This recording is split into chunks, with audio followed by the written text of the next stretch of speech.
today we will talk about the difference between trend and a fad. And also we will talk about the mega, macro, and micro trend. With me are my classmates. Please introduce yourselves. Everyone, my name is Jaymar P. Plaza. And I am Tiffany Bitonio Sahorga. And I am Justin P. Toroba.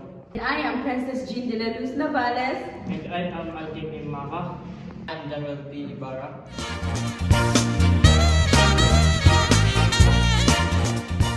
So for you, what is a trend? For me, a trend is something that becomes popular because many people actually find it useful and stylish for a long time. It doesn't explode overnight, it slowly becomes part of everyday life. Yeah, for example, tote bag, mom jeans, and athleisure outfits, people still use them as consistently.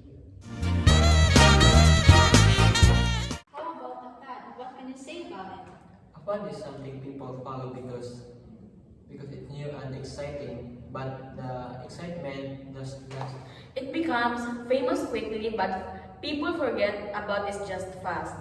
How about you? Example for fun would be those vital TikTok accessories, trendy stickers or silent challenges that last for only a few weeks.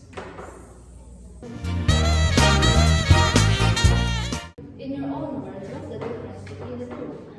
In my own words, for me, the difference between the two are trends are long last and make sense in the long run, and fads are short-lived and mostly driven by hype.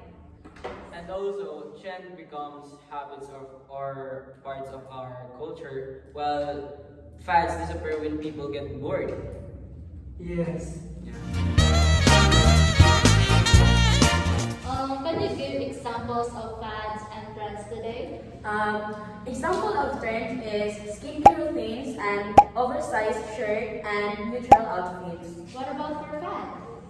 For fun, digital learning tool and eco-friendly product. For fad, viral song, short live phone cases, and trendy hair accessories that people stop using after a month. So before we end, let's talk about another topic. What are mega, macro, and micro trends? So for megatrend lasts for decades and affect the whole world. Like for example, the technology growth, climate awareness, and globalization. And for macro trend, it lasts for several years. They shape industries or lifestyle. Example, sustainable fashion, work from home setups, and digital banking. What about micro? Or micro trend are short term but still longer than fads. They last month to 2 years. For example, specific clothing styles like Y2K outfits, Stanley tumblers, or certain TikTok aesthetics. Thank you so much for your answers. That's another take on trends, fads, and even macro, mega, and micro trends. Thank you. To wrap up our discussion, we'd like to share additional examples and important facts about fads and trends. Trends are patterns or directions that shape our world driven by changes in culture, society, and economy. They're like big waves that influence many areas like fashion, tech, and lifestyle, and can last for years. Trends reflect shifting values, needs, and behaviors, and are fueled by innovation and disruption. They're not just fads. They shape industries and create new opportunities.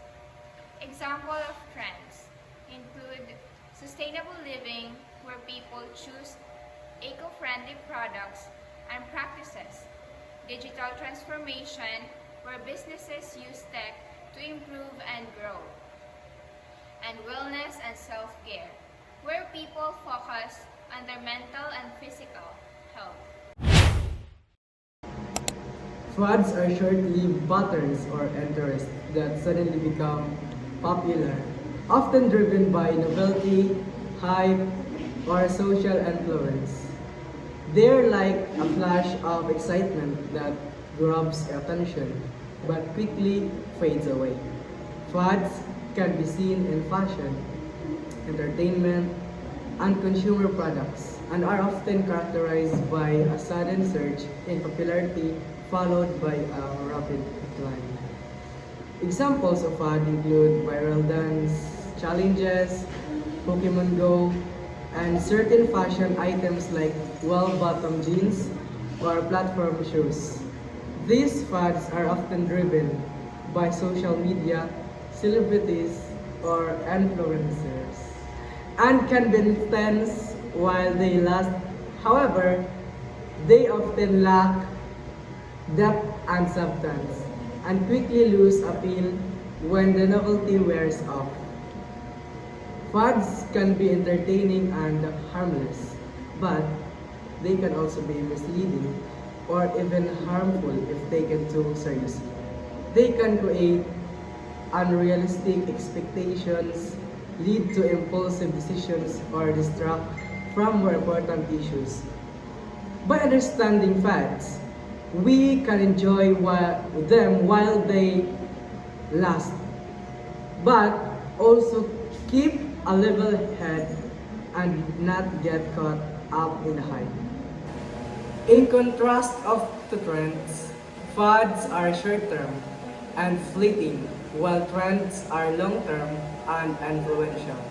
Trends shape industries and create new opportunities, while fads are just a momentary distraction. By recognizing the difference, we can make the informed decisions and stay focused on what's truly important.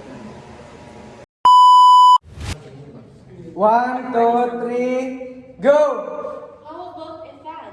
What can you say about it? Food is something Food. Dali, last na po ba? Malapit na ito. I am Justin Petro. Another topic. What is...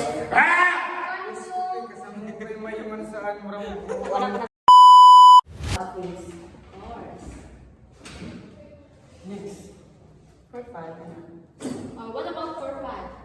Ay, sino ba?